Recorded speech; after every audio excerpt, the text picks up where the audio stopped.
My parents adopted my school bully, allowing her to continue harassing me at home, but now her parents are bullying my parents. My parents started fostering children when I was 6 and I'm now 19. My younger brother Micah was 3 at the time. This wasn't unusual for us.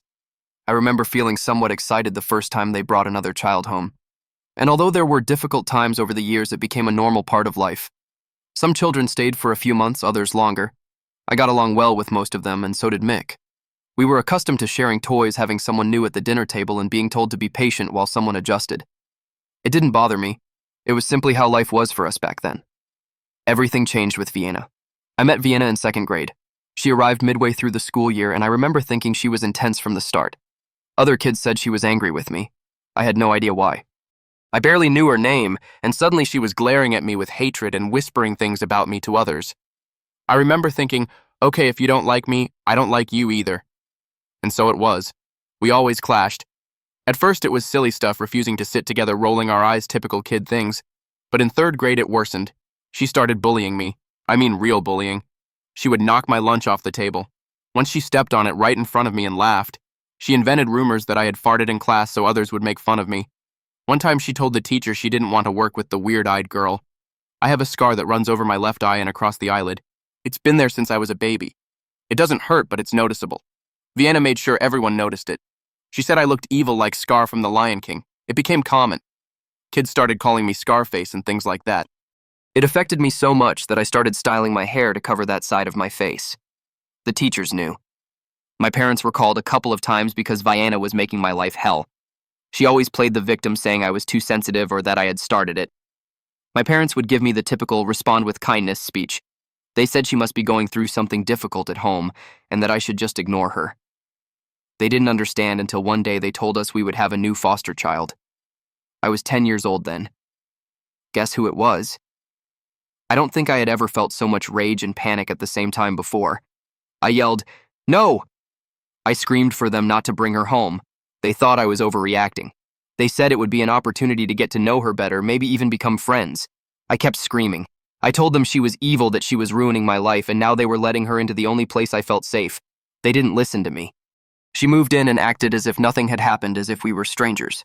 She greeted me as if she hadn't been bullying me for several years. I ignored her and locked myself in my room. Mike also avoided her, and my parents noticed. They asked why he wasn't being friendly. I told them everything. I told them she also said things to him like that I didn't love him, or that I thought he was a baby. She had used him to hurt me more than once. My parents didn't believe me. They said I must have told Micah something to make him dislike her just because I didn't like her, and that I was making Vienna's life harder just because of my personal feelings. That summer, they began the process to adopt her. People around us, friends, family, neighbors, asked how I felt. My parents told them I was excited, that I was happy to help Vienna integrate into a family, and that they hoped we would grow closer. Every word was a lie. I kept trying to prevent her from being at home. I told them she was cruel, that she was only nice when adults were around. They didn't listen. They said I should be more understanding, that she had been through worse things than I had. Vienna would smile and act sweet when my parents were around. As soon as they left the room, she would shoot me hateful glares and say horrible things. Once she called me the orphan when we were alone in the hallway, even though I clearly wasn't, just to annoy me. She told me she was better at pretending than I was, and that my parents loved her more now. Mike started having nightmares where she pushed him down the stairs. My parents said it was my fault that I had influenced him against her. By the time we were 15, the tension in the house was constant. I didn't speak to her at all, and she only spoke to me to annoy me. My parents kept trying to force family time, family game nights, girls-only shopping days. I refused and was punished. Mike would hide in my room with me to avoid everyone, and then came the big fight. It was at dinner. Vienna made a sarcastic comment about me ruining the family atmosphere. My mom told me I was being difficult, that Vienna hadn't done anything wrong, and that I was unfair. My dad supported her, saying I had held a grudge for too long and it was time to get over it. I lost control. I told them she would never be my sister, that they could adopt her 100 times and it wouldn't change anything. I told them she had bullied me for years and they chose to pretend it didn't matter. I told them they chose to help her instead of protecting me. I said I wished she had stayed in the foster system forever, that no one ever wanted her because she didn't deserve to be loved, not after the way she treated me. I told them she won. They gave her a family, and now I would never look at them the same way again. My parents cried, saying they couldn't understand my resentment towards her. Vienna pretended to be shocked, as if she didn't know this or didn't hate me just the same. That was the beginning of the end. A year later, Vienna and I had another fight. She said something about me being a mistake, and my father again sided with her. That night, I packed a bag and called my grandparents. They told me to come stay with them for a while. That while became permanent. My parents tried to maintain contact afterward, calls, messages, gifts. I didn't respond. I had nothing left to say. I had already said everything the night I told them she had won. Over time, I started telling people what really happened, the truth that my parents lied when they said I wanted Vienna with us, that I begged them not to adopt her, that she was my bully, and they knew it. The news spread. Some family members distanced themselves from my parents. 3 weeks ago, my parents showed up at my grandparents' house. They said we needed to talk. They brought up what I had been discrediting all this time. I don't know why now when I've been doing this since I left for my grandparents' house, but I think it might be related to my having mentioned it to someone my parents value highly. My mom said I was damaging their reputation, that I was being unfair and cruel again. I told her it was the truth, that they had lied, and I was making sure to tell the truth. The moment they brought Vienna into the house, they became liars, and I wasn't going to keep lying for them or for Vienna. My dad said I had a very selfish view of the situation, that I couldn't understand how difficult it was for them to make that decision. I told him I didn't care how difficult it was, that I didn't ask them to take her in. It was their choice, and now they were only angry because I wouldn't lie to make them look good. My mom said Vienna had changed, that she was better now that she had friends, a part-time job, and was attending community college. I said, good for her, but that doesn't erase what happened. I said she had bullied me for years, and instead of protecting me, they brought her into our home and made her part of the family. I told them their project didn't work out with me, that I was the one they sacrificed to achieve it. They kept saying I was being resentful, that I was stuck in the past. My dad asked why it still bothered me when years had passed and I was still holding a grudge. I responded that it was because I never received an apology, not once, neither from Vienna nor from them. No one ever told me they were sorry. They just expected me to shut up and take it, and so I did for years. And now that I'm not quiet anymore, they want me to act as if I'm the unfair one. My grandparents were present the whole time. They didn't interrupt. I think they wanted to see if anything could be fixed. But when my parents started saying I was damaging the family name, my grandfather intervened. He told them I had every right to speak my truth, and if they didn't want people to think badly of them, maybe they should have listened to me instead of bringing that girl into the house. They didn't say much after that, just gave my grandfather an offended look, even though everything was simply the truth. After that, they left. Mike wrote to me afterward because he wasn't home, but our parents contacted him shortly after me. He also eventually moved in with our grandparents, though not when I did. He said they also tried to make him feel guilty, but he responded to them in a similar way I did. He said they offered him to come back home if he was willing to work on forgiving Vienna. He replied that he was already home. Since then, everything has been quiet. Some people still think I went too far, that Vienna is a poor victim of all this, and I should have made an effort to integrate her better. No, this implies I should have been her emotional punching bag, letting myself be abused so she would feel better. I don't agree. She made my life difficult because hers was, and instead of my parents getting her help, they at least let her take it out on me full-time, first at school and then at home. My parents believe they are doing something good giving a home to a child who didn't have one. It makes them feel good, superior, like people with higher morals. That's why they get defensive when people around them call them bad parents, because they prioritized appearances over their own children. That image of selfless saints concerns them more than taking care of the children they chose to have. It's as if my parents thought that fostering and adopting a child gave them moral immunity, and that the rest of us would have to accommodate it despite the pain it caused us, especially me.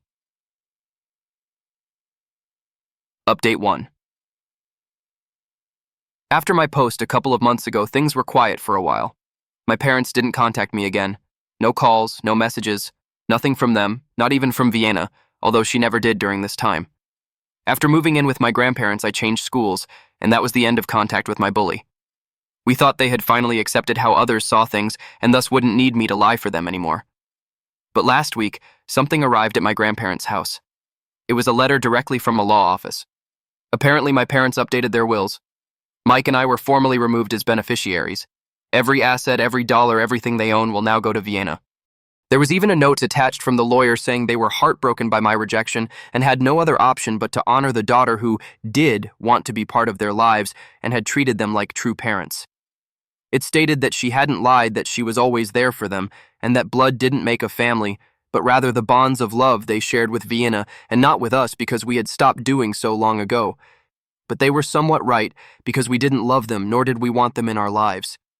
No will assets, money, or manipulation will make me approach them.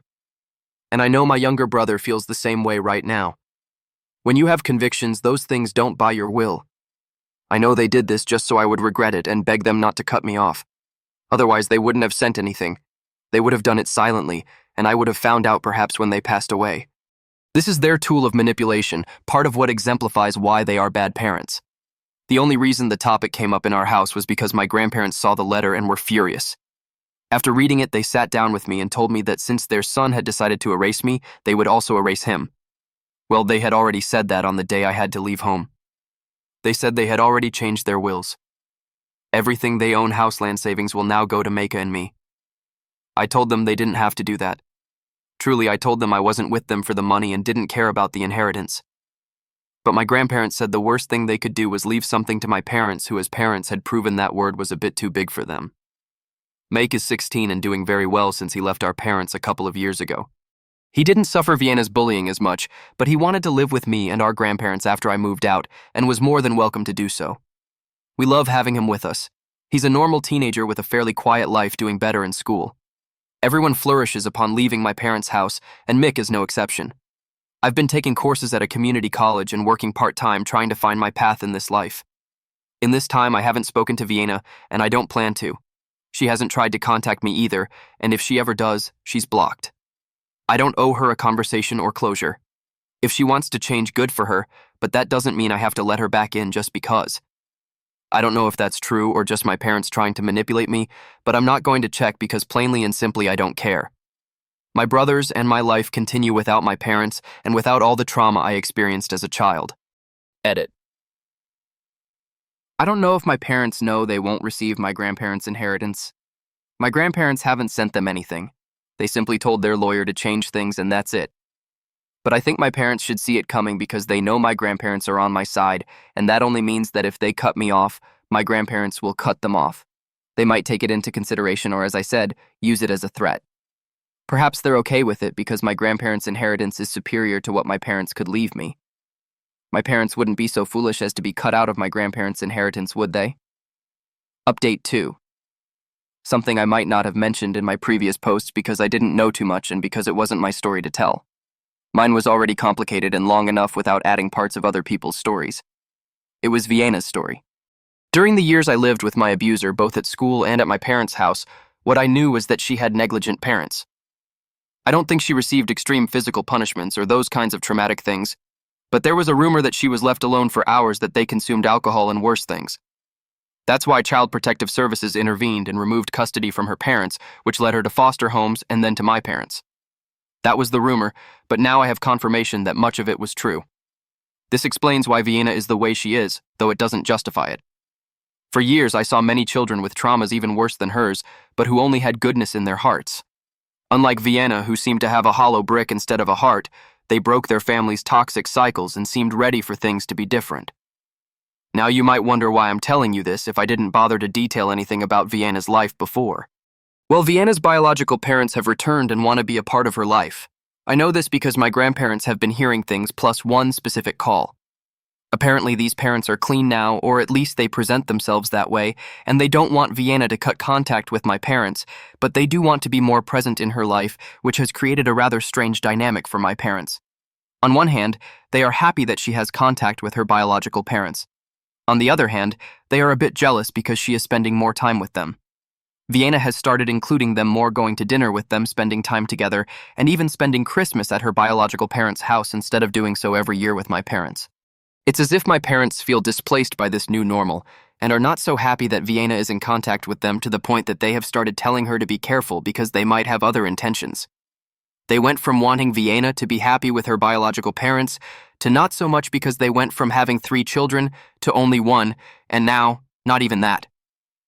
I would say they now only have half a daughter, and that brings us to Micah and me, because my parents have spoken to our grandparents asking them to ask us to unblock them, because in their words, it's time to do the right thing and repair our relationships. They even told our grandparents that they could include us in their will again if we would just agree to go to their house for dinner one day a day when Vienna wouldn't even be present.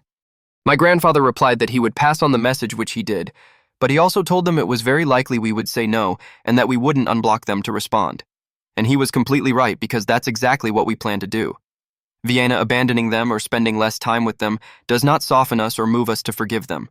We remain uninterested in their inheritance, and there is no money in the world that would make us go back to them. I say this because some people wrote before that none of us wanted to forgive our parents because we now had a better inheritance. But it's not about the inheritance. We don't want money. We wanted a normal childhood, something our parents could never give us. That's why nothing can change this unless my parents get a time machine and can repair what can no longer be repaired. In other words, my parents damaged it so much that there's no way to repair it. And they will have to live with those consequences just as we have grown accustomed to living without parents. Although, on second thought, that's not entirely true because our grandparents have been parents to us in everything that truly matters, and that's enough. So that's what I wanted to tell you what has happened with my parents. It doesn't change our way of thinking about them, but I think it's relevant because it indirectly affects us, not because there will be a future change in our relationship, but how their decisions affected us and are now affecting them. Update 3. I have another update regarding Vienna and my parents, although this time less about me and my brother. If you read my last post a few months ago or previous ones from a year and a half ago, you'll understand all this better, but if not, this short summary will bring you up to speed. My parents adopted my bully and disinherited me when I went to live with my grandparents. Then my bully's biological parents reappeared, and my parents started feeling jealous. And that brings us to the present where my parents have been bullied by Vienna's parents. That's what my brother and I call it. For some reason that isn't entirely clear. My parents gave Vienna part of her inheritance cash, almost $100,000. But Vienna gave that money to her biological parents who then disappeared from her life again. This is an act we consider bullying because it's as if they stole their lunch money, with the difference that this money could pay for many lunches in luxury restaurants. Now that the biological parents are gone with that money, my parents can't claim anything because it was money they quote-unquote gifted to Vienna, and she did the same with her parents. This led my parents to disinherit Vienna even though she is interested in regaining their affection. Some of these things we learned through our grandparents because they received another call from my parents. This time it wasn't to ask for contact with us, but to see if they could get an advance on part of their inheritance, believing it was still due to them. And that solved the mystery of whether they knew or suspected they were no longer part of the will. I was in the living room when my grandfather answered and told them, "I thought you already knew. You won't receive our inheritance. We changed the will years ago. We assumed you'd understand that with everything you did, we weren't going to leave you anything." My father on the other end of the line became very agitated. He said that the money they had given Vienna was part of their savings and that they needed to replenish it in their emergency fund, as he called it. They said if the inheritance wasn't restored as before and they didn't receive an advance, they would sue when my grandparents died to try and invalidate the will. My grandfather replied that they could try if they wanted, but they wouldn't get anything. Both my grandparents are perfectly healthy and mentally lucid enough to make any legal changes they deem necessary, so there is no basis to dispute the will, which is at the end of the day their own decision. My parents believe that we manipulated our grandparents into all this, when in reality, our grandparents told us about the changes after they had already happened. That's why I think they haven't contacted us now that they literally have 0 children. But I also think they didn't care about us because they didn't even try to reach out the last time we didn't respond. Better this way, right? Edit. Is there anything else I want to add? Vienna apparently told my parents she needed that money to pay a security deposit for an apartment and promised to return it, but they didn't make any contract, just a verbal agreement. There aren't even messages or emails as backup.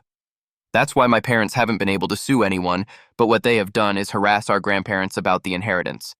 Our grandparents have already sent a cease and desist letter to make them leave them alone, which also serves to show that what they are truly interested in is the inheritance. Despite their decision, the lawyer in charge of the will confirmed that it is now more airtight than ever. For now, my parents have stopped bothering my grandparents, and I don't think we'll hear from them again.